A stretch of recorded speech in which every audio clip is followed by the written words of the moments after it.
এটা হচ্ছে আমার মায়ের ব্যালকনিতে ছোট্ট একটা গার্ডেন। আর এখানে আছে ভালোবাসার ফুল।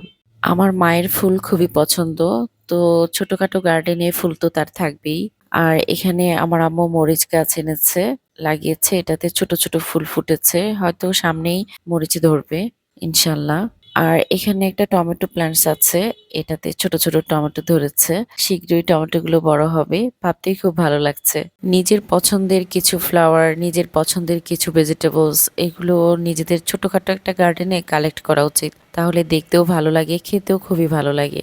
বরাবর আমার মায়ের থেকে আমার এগুলো পছন্দ। এরকম গার্ডেনিং করাটা আমার খুবই ভালো লাগে। যখনই সময় পেয়ে যাই তখনই গার্ডেনিং নিয়ে মেতে যাই। প্ল্যান্টস লাভার হলে যেরকম হয় আর কি। অ্যাকচুয়ালি প্ল্যান্টস মানেই নেচার, নেচার মানেই লাভ, কি বলেন সবাই?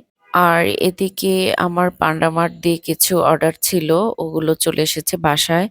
তো নিত্য প্রয়োজনীয় কিছু জিনিস ছিল, এগুলো এনেছি।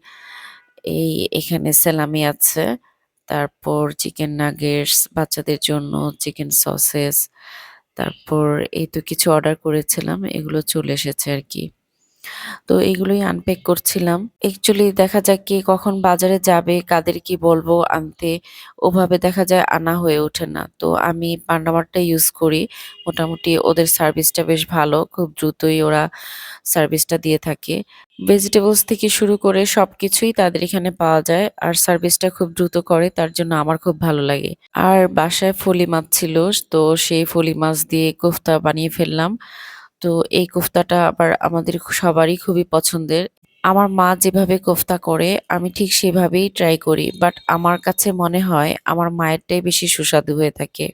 কোনো এক সময় আমার মা যখন নিজের হাতে এটা করবে তখন ভিডিওটা আপনাদের সাথে শেয়ার করব ইনশাল্লাহ।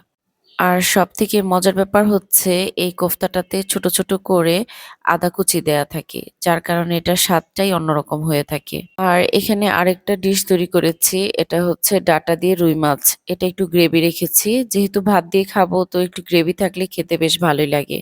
আর ডাটাতে প্রচুর পরিমাণে ফাইবার থাকে, যেটা আমাদের শরীরের জন্য খুবই উপকার। আর এখানে আমি কবুতরের মাংস রান্না করেছি। এটা অ্যাকচুয়ালি ভোররাত্রে খাওয়ার জন্য রাখা হয়েছে। ভোররাতে এ ধরনের খাবারটা একটু রুচিকর লাগবে।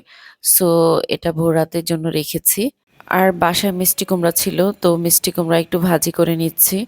মিষ্টি কুমড়া আজকে ভাজিটা না করলে হয়তোবা নষ্টই হয়ে যেত, কারণ কয়েকদিন হয়ে গেছে মিষ্টি কুমড়াটা আনা হয়েছে।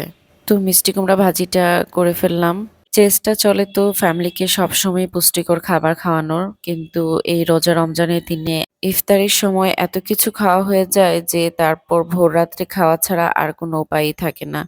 তো ভোররাত্রে দেখা যায় ঘুম থেকে উঠে এত কিছু খেতেও ইচ্ছে হয় না, একটা দুইটা আইটেম হলেই হয়ে যায়। তারপরও আমরা মেয়েরা কি কম রান্না করে পারি? ঘরে যা থাকে তাই রান্না করতে মন চায়। তো যাই হোক, কথা বলতে বলতে আমার মিষ্টি কুমড়া ভাজিটাও হয়ে যাচ্ছে। তো এই রমজান মাসে শুধু রান্না করলেই কি চলবে বলুন? এবাদত বন্দিগিও তো কিছু করতে হবে নাকি? আসুন আমরা সবাই মিলে মহান আল্লাহ তাআলার কাছে দোয়া করি আমাদের দেশটা যেন ভালো থাকে, আমরা যেন ভালো থাকি, সুস্থ থাকি। আমাদের বাচ্চা-কাচ্চা ওরা যেন ভালো থাকে, সুস্থ থাকে। আর ফ্যামিলি নিয়ে আমরা সবাই যেন ভালো থাকতে পারি। আর সেজন্য মহান আল্লাহ তাআলার কাছে অনেক, অনেক, অনেক ইবাদত বন্দেগী করতে পারি। আজকে এ পর্যন্তই। নেক্সট দিন আরেকটা ব্লগ নিয়ে আসবো। সবাই ভালো থাকবেন, বেল্লাবির সাথে থাকবেন। আর আমাদের সবার জন্য সবাই দোয়া করবেন। সো আল্লাহ হাফিজ। রমজান মোবারক।